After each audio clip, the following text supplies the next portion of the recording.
जो ये ईंट के रोड होते हैं उनका कंस्ट्रक्शन ईंट बाई ईंट होता है, एक एक लगा के। बट क्या आपने कभी उसका कंस्ट्रक्शन ऐसे करते हुए देखा है, मशीन के थ्रू? और आपको तो पता ही होगा कि इमोजीज जो होते हैं जो आप डेली यूज करते हो वो टकले होते हैं, बट बाल वाले इमोजीज को आप यहाँ देख लो। Non stop random amazing facts की बारिश के लिए तैयार हो जाओ। Fact number 24। जापान में एक प्रथा होती है जिसमें क्या होता है कि अगर कोई लड़की एक लड़के को पसंद करती है तो उसमें लड़की लड़के के टी शर्ट का यहाँ वाला बटन तोड़ के देने को बोलती है, मांगती है, क्योंकि वहाँ ऐसा माना जाता है कि ये जो बटन है ये हार्ट के करीब होता है, ये बटन दिल के करीब होता है, इसलिए इसको ऐसे तोड़ के दे दो। ये था जापान का एक यूनिक सा प्रथा। Fact number 23। नेक्रो पैंट्स। नेक्रो पैंट्स के बारे में आप जानते हो, नॉर्मल पैंट्स से नेक्रो पैंट्स में ये अंतर है कि ये जो पैंट होता है ये कुछ खास नहीं, बस ये होता है कि ये मरे हुए इंसान के चमड़े से बनता है, या कुछ खास फैक्ट नहीं है। ऑफ कोर्स इट इज खास। असल में क्या है कि आइसलैंड के जो लोग हैं वहाँ पे जो विच क्राफ्ट करते हैं ना, जो जादू टोना करते हैं ना, वो ये मानते हैं कि जिनके पास ये पैंट होता है वो अनलिमिटेड वेल्थ को अट्रैक्ट करता है। Of course it's a myth, लेकिन वहाँ पे बहुत लोग इस बात को एकदम सच मानते हैं। और इस पूरी दुनिया में एक ही नेक्रो पैंट बचा हुआ है जो कि आइसलैंड के एक म्यूजियम में रखा हुआ है। Fact number 22। Military grade. ये जो टर्म होता है ना, बहुत सारा आपका व्हीकल्स में या फिर किसी भी चीज में ये लिखा रहता है अक्सर कि ये मिलिट्री ग्रेड टेक्नोलॉजी से बना हुआ है, मतलब मिलिट्री ग्रेड टेक्नोलॉजी का ये जीप है या फिर कुछ भी है। तो असल में ये मिलिट्री ग्रेड को आप उतना खास मत समझिए, क्योंकि military grade actually means meeting the bare minimum requirements of durability while also costing the least.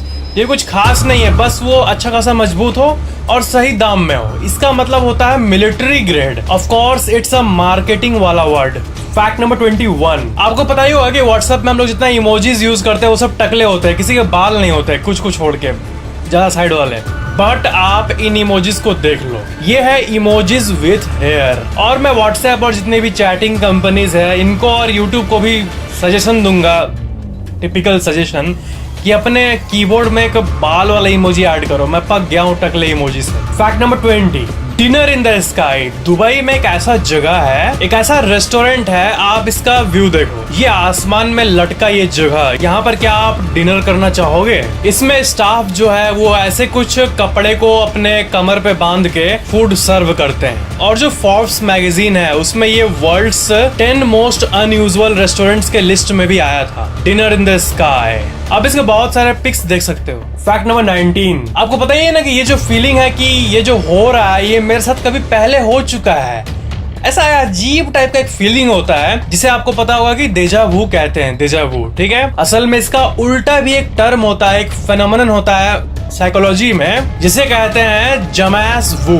डेजा वू मतलब क्या हुआ, किसी जगह पे जाना और ऐसा मानना कि ये जो कर रहा हूँ ये पहले हो चुका है मेरे साथ।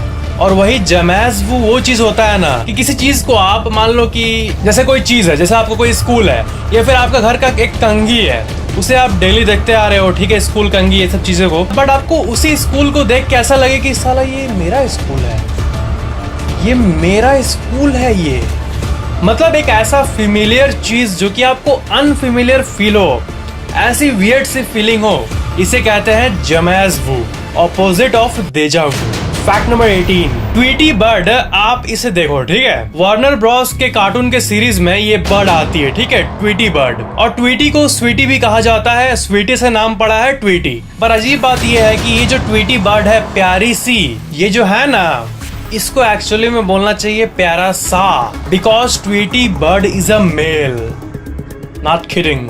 ये एक मेल है, लोग इसे अक्सर फीमेल मानते हैं, बट ये मेल है। Fact number 17। एक ट्रिप पे एक हस्बैंड गया हुआ था, और क्या है कि ये वो जमाना था जब कोई कम्युनिकेशन का मींस नहीं था इजी। तो सैमुअल मॉर्स ये नाम था, यही ट्रिप पे गए हुए थे। और क्या हुआ कि इनको अपने वाइफ की किसी प्रॉब्लम के बारे में पता चला, और जब तक ये आया ना तब तक वो मर के उसको बरी भी कर दिया गया था। अजीब कहानी है। तो फिर सैमुअल मॉर्स ये नेक्स्ट 45 साल टेलीग्राफ जो सबसे अर्ली कम्युनिकेशन का मीन्स था उसको इन्वेंट करने में लगे रहे और 45 साल बाद जाके इन्वेंट कर भी दिए। एक ऐसा जरिया जिससे आप कितनी भी दूर हो बट आप अपना बात को शेयर कर पाओगे, पहुंचा पाओगे।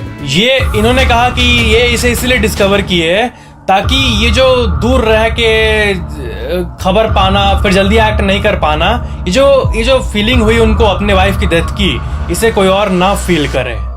Amazing. He was the inventor of telegraph. Fact number 16। साल 1880 में हार्वर्ड यूनिवर्सिटी में एक साइंटिस्ट था, उसका एक स्टाफ था। तो वो पता नहीं कुछ खराब काम किया, गलती कर दिया। वो अपने स्टाफ को बोला कि क्या कर रहा है, तेरे से अच्छा तो मेरी नौकरानी कर लेगी। तो वो असल में अपने नौकरानी को ही अपने साइंस के टीम में ले लिए हैं और वो 10 साल से भी ज्यादा काम किए और बहुत सारे इन्वेंशंस किए हैं। और वो एक व्हाइट डॉर्फ स्टार और नेबुलास और हजारों स्टार्स के बारे में रिसर्च किए। That's amazing. Fact number 15। Keanu Reeves जो ये एक्टर है, ये अपने फिल्म में क्या करते हैं ना, इनका जो फिल्म का पे चेक होता है, इनका जो फिल्म का जो वो ना उससे थोड़ा सा अपना डोनेट कर देते हैं, मतलब छोड़ देते हैं। देखो अक्सर क्या होता है कि अगर एक ही फिल्म में 4 हिट एक्टर को ले लिए तो क्या होता है कि डायरेक्टर को सबको पैसा देना पड़ता है बहुत ज्यादा करके, तो ऐसे फिल्म बहुत कम बन पाती है। ठीक है, एवेंजर्स उसमें से एक एग्जाम्पल है, लेकिन वो तो अल्ट्रा सक्सेसफुल भी हुई थी। पर ज्यादातर फिल्म में एक मेन एक्टर होता है और वो अपना पैसा क्यों देगा। बट कियानू रीव्स जो है ये करते थे कि अगर उनको $10 मिलियन मिलना है ना, वो उसे 5 ही लेंगे और बाकी 5 डायरेक्टर को बोल देंगे कि आप इससे और बड़े बड़े एक्टर्स को ले आइए ताकि हमारे मूवी का परफॉर्मेंस अच्छा हो। ऐसा बहुत कोई नहीं करते हैं। द डेविल्स एडवोकेट मूवी में ये अपना few million dollars को न्यौछावर कर दिए थे ताकि अल पसीनो जो कि एक बहुत बड़े एक्टर हैं उनको लिए, और ये मूवी बहुत ज्यादा हिट भी हुआ। Fact number 14। ट्रिप एडवाइजर एक कंपनी है, ठीक है, और उसमें क्या है कि अगर आपके पास कोई रेस्टोरेंट है, कुछ भी है, तो आप उसको अपना ट्रिप एडवाइजर में लिस्ट कर सकते हो और लोग उसमें आपके रेस्टोरेंट के बारे में देखेंगे और आएंगे आपके रेस्टोरेंट में खाना खाने। तो क्या है कि पहले एक ऐसा चीज किया एक इंसान जो कि अनबिलीवेबल था, वो एक फेक रेस्टोरेंट का पिक डाल दिया और उस पे लोग उसका पिक्चर देख के मस्त रेटिंग भी देने लगे। ठीक है, 5 स्टार 5 स्टार 5 स्टार। और उसके एड्रेस पे लोग क्या हुआ कि अचानक से आने लगे। वो रात को सोया है, बाहर देख रहा लोग आए हुए हैं और तो क्या करूं, तो वो अपने गैरेज को ही रेस्टोरेंट में बदल दिया और सबको खिलाने लगा। और ऑनलाइन उसका जो वो प्रोफाइल था ट्रिप एडवाइजर का, वो वायरल होने लगा और कहां से लोग आते रहने लगे और वो लंदन का सबसे नंबर 1 रेस्टोरेंट भी बन गया। और ये सब हुआ सिर्फ एक दिन के अंदर, ये वायरल काम। तो उन्होंने एक दिन के लिए अपने बैकयार्ड को अपना कैफे बना दिया और जब लोग आए तो तुरंत पका के खाना खिलाया। ऑनलाइन फेक प्रोफाइल वगैरह आजकल बहुत चलता है। Fact number 13। एक सो कॉल्ड साइंटिफिक स्टडी हुई थी जिसमें ये पता चला था कि चीज जो है ये एकदम ड्रग्स की तरह एडिक्टिव है। ठीक है, और लोग उस स्टडी पे शक करने लगे। बाद में ये पता चला कि जो डाइटिशियन जो कि ये क्लेम कर रहा था वो एक ऐसी कमेटी का हिस्सा था जो कि चीज को हेट करती थी, इसलिए वो ऐसे स्टडी पब्लिश कर रही थी। मतलब यही ना दोस्तों कि क्या बोलूं मैं, ये बहुत खराब चीज है। बट आजकल के दुनिया में किसी साइंटिफिक पेपर पर भी भरोसा करने के पहले आप ये देख लो कि उसे कौन पब्लिश कर रहा है, क्योंकि छोटे मोटे जो ग्रुप्स होते हैं वो तो कुछ भी पब्लिश कर देते हैं। Fact number 12। साल 2004 में स्लैमर नाम का एक कंप्यूटर वायरस जो था ना, वो पूरे इंटरनेट को लगभग 15 मिनट के अंदर ऑलमोस्ट डाउन कर दिया था। ये मैलवेयर 1 KB से भी कम 404 बाइट्स का था बस, और वो अलग अलग कंप्यूटर में अलग अलग IP एड्रेस में अपना मिलियंस ऑफ कॉपीज बना रहा था। और इसके चलते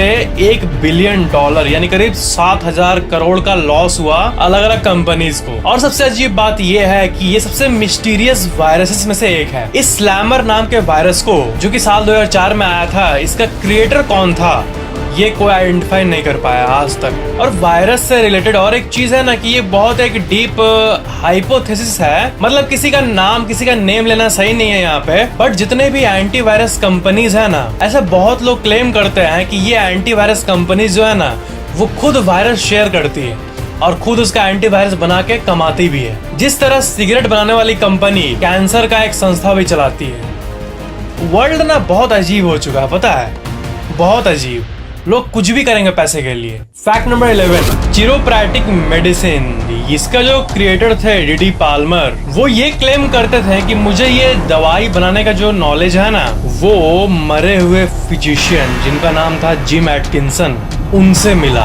और ये जो चिरोप्रैक्टिक मेडिसिन है ये बहुत चीजों में काम आता है आजकल के दुनिया में। मस्कुलोस्केलेटल सिस्टम या फिर किसी भी डिसऑर्डर का ट्रीटमेंट में ये मेडिसिन काम आता है। और सबसे अजीब बात है कि इतने बड़े मेडिसिन के एक्सपर्ट होके इन्होंने ऐसी बात क्यों कहा कि उनको मरे हुए फिजिशियन से मिला है। इनके विकिपीडिया पेज में मौजूद आप ये कोट को पढ़ सकते हो। फैक्ट नंबर 10, ग्लेन चनिंगम ये जब 8 साल के थे तब इनका पैर जो था वो स्कूल के एक एक्सप्लोजन में बर्न हो गया था, जल गया था। और डॉक्टर ने कहा कि ये कभी भी फिर नॉर्मली वॉक नहीं कर पाएंगे।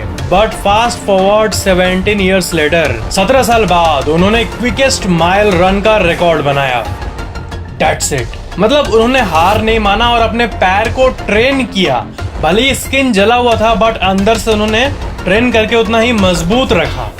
क्या नहीं हो सकता इस दुनिया में। फैक्ट नंबर 9, जो ये वीगन फ्रूट होता है आप बोल सकते हो कि ये जो ऑरेंज है इसमें किसी भी मतलब मीट या फिर नॉन वेज का इन्वॉल्वमेंट नहीं है। बट आपको जान के हैरानी होगा कि इसको जो स्टोर में रखा जाता है, स्टोर्स में फ्रूट को सेलेक्स वैक्स से स्प्रे किया जाता है ताकि ये फ्रेश रहे बहुत दिनों तक। और ये जो शेलैक्स वैक्स है ये इंसेक्ट से बनता है। फैक्ट नंबर 8, नेपाल में एक फेस्टिवल होता है जिसे कहते हैं कुकुर तिहार यानी वर्शिप ऑफ डॉग्स। और इस दिन ना पूरे दिन कुत्तों की पूजा की जाती है। कुत्तों को बहुत लॉयल माना जाता है और इनकी जो लॉयल्टी और फ्रेंडशिप है इंसानों के साथ उसी को अप्रिशिएट करने के लिए ये फेस्टिवल नेपाल में मनाया जाता है। फैक्ट नंबर 7, एक बहुत ही, ये कोई फैक्ट नहीं बट एक वंडरफुल सा यूजफुल सा एक कोट है। आप अप्रोप्रिएट पर्सन को बोल सकते हो कि every time I look at the keyboard I see that you and I R always together. Fact number 6, Belgium और नीदरलैंड्स ये दोनों कंट्री को वर्ल्ड मैप में देखो। इसका जो इंटरनेशनल बॉर्डर है वो बहुत कॉम्प्लेक्स एरिया में, उसका जो इंटरनेशनल बॉर्डर है उसी के ऊपर बहुत सारे बिल्डिंग्स बने हुए हैं। बॉर्डर के ऊपर मतलब बैंक्स और बिल्डिंग्स के बीच से ही अलग अलग देश डिवाइड होते हैं। मान लो आपका जो घर है, आपका जो रूम है, उसके बीच से अगर कोई कंट्री डिवाइड हो रहा है, इसका मतलब ये ना कि आपका घर का आधा पार्ट एक देश में है और दूसरा पार्ट दूसरे देश में है। यही होता है एक्चुअली में यहाँ पे जो बिल्डिंग्स है उसमें, बैंक्स में, और ऐसे पूरे वर्ल्ड में बहुत जगह होता है। This is amazing. Fact number 5, मच्छर जो होते हैं मॉस्किटोज वो क्या फीड करते, क्या खाते हैं। आप कहोगे कि हमारा खून और क्या चूस लेते रात को, बट दैट्स नॉट ट्रू। पता है मेजोरिटी ऑफ द मॉस्किटोज जो है ना वो नेक्टार और प्लांट जूसेस को फीड करते हैं। नेक्टार और प्लांट जूसेस। और जो ब्लड फीडिंग होती है वो एक्चुअली में मेल मॉस्किटोज नहीं, फीमेल मॉस्किटोज तब करती है ये ब्लड फीडिंग जब उनको एग प्रोड्यूस करना होता है, बच्चों को जन्म देना होता है। मतलब आपको कोई भी मच्छर काटता नहीं है, काटती है, बिकॉज दे आर फीमेल्स, क्योंकि फीमेल मॉस्किटो ही काटती है जब उनको एग को प्रोड्यूस करना होता है। फैक्ट नंबर 4, मिल्की वे जो है हमारा गैलेक्सी वो कॉस्मोस के एक ऐसे वॉइड में है जो कि the largest void known to science है। जी हाँ, हमारा जो मिल्की वे है ना वो पूरे ऑब्जर्वेबल यूनिवर्स के एक सबसे डिस्टेंट एरिया में। मतलब अगर मिल्की वे हमारा यहाँ गैलेक्सी है तो बाकी चारों तरफ ना जहाँ भी एलिमेंट्स हैं वो सब पूरा एकदम मस्त एकदम भीड़ भाड़ वाला है, बट मिल्की वे जो है वो बहुत अलग है सबसे। That's really amazing। और हम लोग वहीं रहते हैं। इसे कॉस्मोस का स्विस चीज स्ट्रक्चर भी कहा जाता है। आप इस आर्टिकल को देख सकते हो, डेली गैलेक्सी का आर्टिकल। फैक्ट नंबर 3, इस आर्टिकल को आप देखो माई इंडिया माई ग्लोरी का, और इसमें ये लिखा हुआ है कि एक इंसान एम्बुलेंस के कमी की वजह से अपने माँ को खो दिया। तो उसके बाद उसी टाइम उसको ऐसा एक फील हुआ फीलिंग कि वो किया कि वो लैक ऑफ ट्रांसपोर्टेशन या फिर कोई भी मेडिकल फैसिलिटी से ऐसा कोई इंसान मर जाए एम्बुलेंस नहीं आने के चलते, ये हो नहीं सकता है। उसके बाद इस इंसान ने अपने बाइक को एक एम्बुलेंस में बदला और जब भी अपना काम करके आता था उसके बाद ये घर घर जहाँ जहाँ एम्बुलेंस नीड होता था वहाँ पे जाके लोगों की मदद करता था। और सबसे मेन चीज ये है कि ये काम वो फ्री में करता था। अपना वो दिन का जॉब करके आ गया, अब जो खाली टाइम है उसमें ये लोगों की हेल्प करता था। अमेजिंग। फैक्ट नंबर 2, पहले के जमाने में लोग ये मानते थे कि हमारा जो भी ये आसमान में दिखता है ऑब्जर्वेबल यूनिवर्स, वो सब कुछ एक गैलेक्सी में समाया हुआ है, इसका नाम है मिल्की वे। मतलब it was believed that the milky way content every star in the universe. But बाद में ये पता चला कि ये तो चुल्लू भर ड्रॉप है इस समुंदर में। अरे बाप रे बाप। मतलब आप फील करो, हमारा ये धरती है, वो एक सोलर सिस्टम में है। वो सोलर सिस्टम एक मिल्की वे गैलेक्सी के अंदर है, और ये गैलेक्सी खरबों गैलेक्सी में से एक गैलेक्सी है। और हो सकता है कि ये पूरा यूनिवर्स का सेट अरबों खरबों यूनिवर्स में से एक यूनिवर्स में हो, और ये भी हो सकता है कि वो पूरा यूनिवर्स का सेट अरबों खरबों यूनिवर्स के सेट्स में से एक हो, और हो सकता है कि वो सेट भी खरबों सेट्स। कहाँ खत्म होता है ये? कमेंट में कोई लिखो कहाँ खत्म होता है, I want to know. Fact number 1, इस मशीन को देखो, इसे कहते हैं टाइगर स्टोन मशीन, और इसका ऑफिशियल वेबसाइट जो है वो आप यहाँ पे देख सकते हो। ये एक बहुत ही यूनिक मशीन है। इसमें जो वर्कर्स है ना, वो रैंडमली ईंटे को डालते हैं इसमें, और वो मस्त सजा के गिराता है नीचे। देखो, मैं सिंपल भाषा में बोल रहा हूँ, मस्त सजा के गिराता है और रोड मस्त बनते जाता है। ये दुनिया की सबसे यूनिक कंस्ट्रक्शन मशीन्स में से एक है। इसका वर्किंग आप यहाँ पे देख सकते हो। ये किसी भी रैंडम ब्रिक को सिमेट्रिकल अरेंजमेंट में पुट करता है, और इससे रोड बिल्कुल आसानी से बन जाता है। That's really amazing. The tiger stone machine. Video को लाइक और शेयर जरूर करना, और नीचे कमेंट भी जरूर कर देना वीडियो कैसा लगा। और इस वीडियो के नीचे डिस्क्रिप्शन में मेरे इंस्टाग्राम का लिंक दिया हुआ है, आप चाहो तो मुझे इंस्टाग्राम में भी फॉलो कर सकते